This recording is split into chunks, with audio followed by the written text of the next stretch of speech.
The Nebolus team is really happy to have you with us, Anthony, and it's really nice to finally meet you. We have a few questions for you, so we can get started straight away. So to kick off, what does cryptocurrency mean to Anthony Di Iorio? Not so much even for me, maybe cryptocurrency. That's one aspect of things in the space that I've been in for 10 years. To me, it's the starting of what I first heard about back in 2012 when I first heard about Bitcoin. It's really about empowerment. It's about empowering individuals to be in control of their lives. It's about allowing individuals to have the tools, or giving them the tools they need to control their digital world. And I've always focused on three things, which is identity, communications, and money.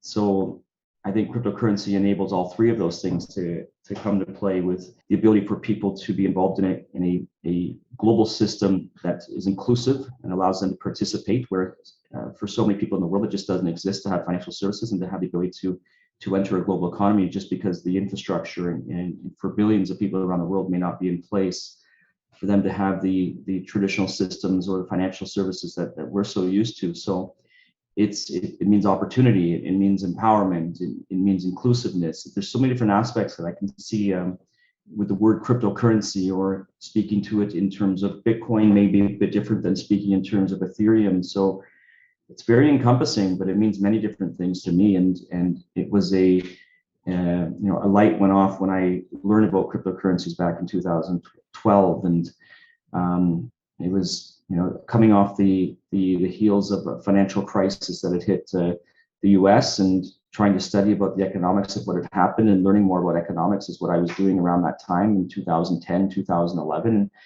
And it was like, okay, but what could be done to fix these boom and bust cycles, this system that relies on so many intermediaries and middlemen? And that's when I read Satoshi's paper, and that's when I heard about Bitcoin. It was like, it hit me with it, that this is a solution. It's a way to use decentralized technologies and to create the ability for a cash system that utilizes digital, which was brought forward with the internet. And so it means a ton of different things to me, but I guess if I had to bring it down to one word, it's empowerment. And I think from there it can spread into many other things, and it's spread from finance into many other sectors with smart contracts, and that's then led to the NFT situation that's happening now, the NFT world that's emerging, and it's led to it's led to the expanse of DeFi and decentralized finance and so many different things. But yeah, if I had to say one word, it means empowerment to me. Yeah, empowerment. That's really great. And obviously cryptocurrencies are more popular than ever. However, people do say that you no longer trust the security of cryptocurrencies. Is that really true? Yeah, no, that wasn't really what I've ever said. When you become your own bank, when you are empowered, it comes with other responsibilities that need to be addressed and thought about. So financial institutions or banks came about many years ago because they could provide a safety for people that held on to cash, and it became a safe way to store people's funds so weren't walking around with it. From there, the banking system developed, financial institutions developed to loaning out that money and creating a fractional reserve system. But safety was kind of the paramount concern, I think, where you could trust, and that's what it's about. Is you would trust a third party to hold your money, and you're paying that or they're providing services to you. So as the shift is happening towards empowering people to be in control of their digital lives, it comes with also responsibility, and part of that responsibility is security and safety. So a lot of people I don't think have recognized yet that with that empowerment, you do have to think more about, okay, my money potentially isn't in a bank now. So there's other elements where you'd be used to passing off that security to a third party or an intermediary to manage for you. But the idea of empowerment and being in control of your digital wealth, or being in control of your digital assets, does come with a price of ensuring that you have to keep it safe and that you're responsible for the security and safety of that. So that's more about what I was talking about in terms of the security side of things. It's an industry where the wealthy in the space have to be considerate of their security and have to be considerate that they are now in full control, and they're not relying on a third party to take custodianship potentially or to have that. So there has to be other thinking towards safety and towards security that you may not have to think too much about when you have it in the hands of other people. So that's more about what I was referencing. And it was about, there's a lot of third-party services out there that can still enable you to be in control of your digital assets, but split it up into many ways or put it in ways so that others can't get to it. But it has opened the door. Everything's a double-edged sword. So even with the use of cryptocurrencies, there's other downsides. We see what's happened with ransomware attacks that have been targeting.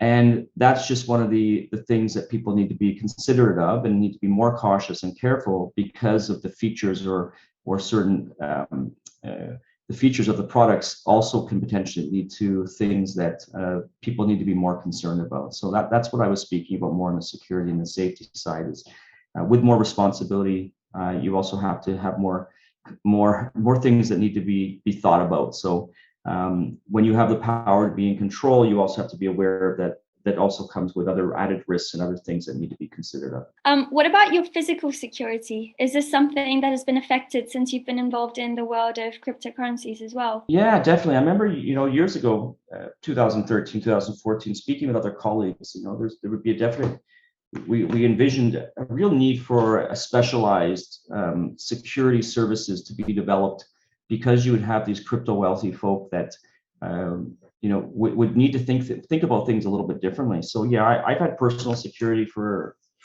a while and security programs and plans in place, and it's something that I feel very comfortable the way that I do things over the last few years. But it is something that needs to be addressed, and I do encourage more and more people to be considerate of that and thinking about that. Because of the more added responsibility that is required when you do take more control or more empowerment of your digital assets or your financial things, and sometimes there are trade-offs when you make the move in that direction to say, I don't want to rely on these third parties anymore. I'm going to be in full control myself. There's other things to be considered of, and I do encourage people to take those considerations and to ensure that they're thinking about that. And it's something that has been top of mind for me for the last number of years. And it's something that I do take very seriously, and something that I feel I'm pretty comfortable with what I have in place right now.